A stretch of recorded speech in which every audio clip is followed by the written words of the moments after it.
Hi friends, welcome to మన ప్రజా కవి ఛానల్కి స్వాగతం. అండ్ ఈరోజు వీడియోలో మనం యోగి వేమన గారు సమాజానికి దూరం అవుతున్నటువంటి రోజుల్లో తిరిగి సమాజానికి పరిచయం చేసినటువంటి కొంతమంది ప్రముఖులకు కృతజ్ఞతలు తెలిపేటువంటి ప్రయత్నం చేద్దాం. Coming to the topic, Yogi Vemana గారు ఆల్మోస్ట్ సమాజానికి దూరం అవుతున్నటువంటి తరుణంలో ఈ యొక్క బ్రిటిష్ అధికారులు ఇండియాను పరిపాలించడం జరిగింది. అందులో భాగంగానే మన ఆంధ్ర రాష్ట్రానికి వచ్చినటువంటి కొంతమంది బ్రిటిషర్స్ మన రాష్ట్రంలోని కొన్ని గ్రామాలను పరిశీలించు వెళ్తున్నప్పుడు ఆ గ్రామాల్లోని ప్రజలు లేదంటే చిన్న చిన్న పిల్లలు కూడా వేమన పద్యాలు చెప్పుకుంటూ ఉంటే వాళ్ళు ఏం చెప్పుకుంటున్నారో అర్థం కానటువంటి బ్రిటిష్ అధికారుల్లోని ఒకరైన సర్ సిపి బ్రౌన్ అనే వ్యక్తి వాళ్ళతో పాటే ఉన్నటువంటి ఒక తెలుగు ట్రాన్స్లేటర్ లేదంటే ఒక ఇన్ఫార్మర్ లాగా ఉన్నటువంటి ఆ యొక్క వ్యక్తులను అడిగేవాడు అనమాట. వాళ్ళందరూ ఏం చెప్పుకుంటున్నారో అని ఆ యొక్క బ్రిటిష్ అధికారి తెలుగు ట్రాన్స్లేటర్ని అడిగితే వాళ్ళందరూ కూడా వేమన గారి పద్యాలు చెప్పుకుంటున్నారని చెప్తాడనమాట. హూ ఇస్ ద వేమన అని అనగానే మన తెలుగు ట్రాన్స్లేటర్ అతను ఒక గొప్ప ఫిలాసఫర్, అతను ఒక గొప్ప పోయట్ అని చెప్తాడనమాట. ఆ యొక్క గొప్పతనాన్ని తెలుసుకున్నటువంటి సర్ సిపి బ్రౌన్ అనే వ్యక్తి అతని చేత కొన్ని తెలుగు పద్యాలు అంటే వేమన గారి పద్యాలు చెప్పించుకొని వాటిలోని భావాన్ని ఇంగ్లీష్లోకి ట్రాన్స్లేట్ చేయించుకొని వినడంతో ఆ పద్యాల్లోని తత్వము లేదంటే ఆ పద్యాల్లోని భావన తెలుసుకున్నటువంటి ఆ సర్ సిపి బ్రౌన్ అనేటువంటి బ్రిటిష్ అధికారి వేమన గారి పద్యాల్లో ఉన్నటువంటి తత్వాన్ని గుర్తించినటువంటి సర్ సిపి బ్రౌన్ పద్యాలన్నీ కూడా చాలా అద్భుతంగా ఉన్నాయి అని చెప్పేసి ఒకరోజు పని కట్టుకొని ఆ యొక్క తెలుగు ట్రాన్స్లేటర్ని వెంట పెట్టుకొని కొన్ని గ్రామాల్లో పర్యటిస్తూ వేమన గారి గురించి కంప్లీట్గా అతని యొక్క హిస్టరీ తెలుసుకోవాలనే ఉద్దేశంతో ఆ యొక్క బ్రిటిష్ అధికారి మన రాష్ట్ర ప్రజల చేత కొన్ని వేమన గారి పద్యాలు విని ఆ పద్యాల్లో ఉన్నటువంటి తత్వాన్ని గ్రహించినటువంటి సర్ సిపి బ్రౌన్ ఆ పద్యాల్లో చాలా విలువైనటువంటి మీనింగ్ ఉందని తెలుసుకొని ఎలాగైనా సరే వేమన గారి పద్యాలు వీలైనంత వరకు సేకరించి తమ దేశ ప్రజలకు కూడా ఈ యొక్క పద్యాల్లోని తత్వాలని తెలియజేయాలనే ఉద్దేశంతో సర్ సిపి బ్రౌన్ అనేటువంటి బ్రిటిష్ అధికారి 1816వ సంవత్సరంలో ఫస్ట్ టైం సమాజానికి తిరిగి వాటిని సేకరించి కొన్ని వందల్లో వేమన గారి పద్యాలను సేకరించుకొని వాటిని మన తెలుగు వాళ్ళతోనే ఇక్కడ తెలుగులో బుక్లో రాయించి వాటిని మళ్ళీ బ్రిటన్ తీసుకెళ్ళి అక్కడ ఇంగ్లీష్లోని బ్రిటన్, లాటిన్, ఫ్రాన్స్, యూరప్ భాషల్లోకి ట్రాన్స్లేట్ చేసుకోవడం జరిగింది. అలా సర్ సిపి బ్రౌన్ అనే బ్రిటిష్ అధికారి వల్ల వేమన గారి పద్యాలు తిరిగి సమాజంలో వెలుగులోకి వచ్చాయి. చూడండి, ఒక బ్రిటిష్ అధికారి వచ్చి మన తెలుగువాడి పద్యాలు అక్కడ బ్రిటన్లో, లాటిన్లో, ఫ్రాన్స్లో, యూరోప్లో అన్ని లాంగ్వేజ్లోకి ట్రాన్స్లేట్ చేసుకున్నాడంటే వేమన గారి పద్యాలలో ఎంత తత్వము ఎంత అర్థం ఉందో ఒక్కసారి మనం అందరం ఆలోచించుకోవాలి.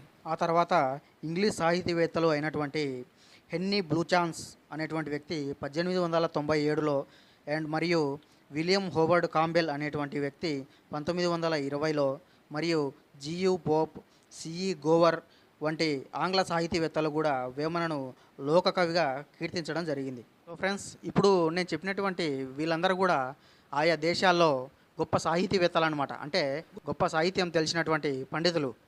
అటువంటి గొప్ప ఇంగ్లీష్ పండితులే మన వేమన గారిని లోకకవి అని కీర్తించారంటే ఇక మన వేమన గారి గొప్పతనం ఏంటో మనమే ఆలోచించుకోవాలి. చూడండి ఫ్రెండ్స్, మనమే ఎంతో గొప్ప వ్యక్తులు అనేటువంటి పొగిడేటువంటి విదేశీ సాహితీవేత్తలే మన దేశంలోని మన తెలుగు వాడిని ఒక గొప్ప వ్యక్తిగా ప్రకటించుకోవడం అనేది అది మన తెలుగు వారందరికీ గర్వకారణం. సో దయచేసి మన వేమన గారి మన తెలుగువాడైనటువంటి యోగి వేమన గారి గొప్పతనాన్ని గుర్తించండి. సో ఇప్పటి వరకు మనం వేమన గారి పద్యాలను సమాజంలోకి వెలుగులోకి తీసుకురావడానికి కృషి చేసినటువంటి కొంతమంది ఆంగ్ల సాహితీవేత్తల గురించి తెలుసుకున్నాం.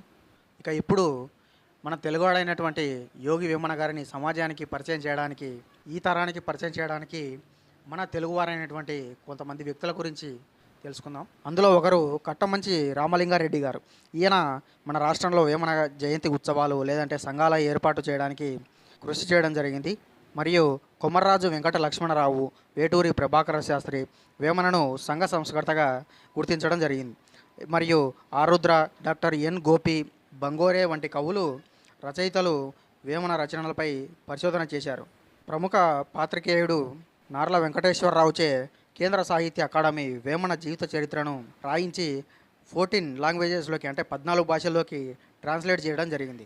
సో ఇలా బ్రిటిషర్స్ మొట్టమొదటిసారి వేమన గారిని వెలుగులోకి తెస్తే దానికి ఆజ్యం పోస్తూ మన తెలుగువారైనటువంటి కొంతమంది ఇప్పుడు నేను చెప్పిన వారందరూ కూడా వేమన యొక్క పద్యాలను చదివి వాటిలోని గొప్పతనాన్ని అర్థం చేసుకొని వాటిలోని తత్వాన్ని గ్రహించి జీవిత సత్యాలను బోధించినటువంటి వేమన గారి గొప్పతనాన్ని అర్థం చేసుకొని డాక్టర్ ఎన్ గోపి గారు, ఆరుద్ర గారు, బంగోరే వంటి కవులు చాలామంది కూడా మొదలైన వారు వేమన గారి యొక్క జీవిత చరిత్రపై పరిశోధనలు చేసి 80% వేమన గారి గురించి ఇన్ఫర్మేషన్ అయితే బుక్స్ రూపంలో లేదంటే పద్యాల రూపంలో మనకు పుస్తకాలు ముద్రించి మన యొక్క సమాజానికి అందివ్వడం జరిగింది.